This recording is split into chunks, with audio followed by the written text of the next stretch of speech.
নমস্কার, আমি অভিষেক। আবার একটি ট্রিটমেন্টের ভিডিও নিয়ে আপনাদের সামনে চলে এলাম। এই যে দেখছেন বাচ্চাটিকে, এই বাচ্চাটি থাকে হরিপালের পানি শ্যাওলায়। এই বাচ্চাগুলিকে অত্যন্ত যত্নে বড় করে তুলছিল স্পন্দনদা এবং বৌদি। কিন্তু হঠাৎ করে এই বছর অন্যান্য বছরের তুলনায় ডিস্টেম্পার রোগে আক্রান্ত বাচ্চার সংখ্যা দিন দিন বাড়ছে। তো এই বাচ্চাগুলিও ডিস্টেম্পার রোগে আক্রান্ত হয়েছে।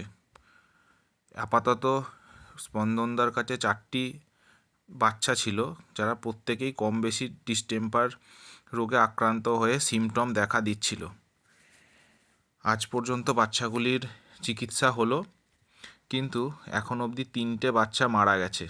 একটি বাচ্চা এখনও ডিস্টেম্পারের সাথে লড়াই করছে, তবে আগের থেকে অনেকটাই সুস্থ হওয়ার পথে, খাওয়া দাওয়া করছে এবং ডাকলে সাড়া দিচ্ছে এবং আদার্স যে রকমের রেসপন্স করা উচিত সেইগুলো করছে।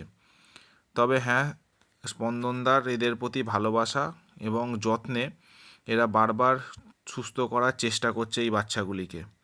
আমরাও আমাদের সাধ্যমতো ডাক্তারবাবুর সাথে পরামর্শ করে বাচ্চাগুলির চিকিৎসার ব্যবস্থা করেছি। কিন্তু এখন দেখা যাক বাচ্চাগুলির চিকিৎসার পরে বাচ্চাগুলির ভাগ্যে কী লেখা রয়েছে। এই ডিস্টেম্পার রোগ এই বছর অত্যন্ত মারণ রোগের আকার ধারণ করেছে।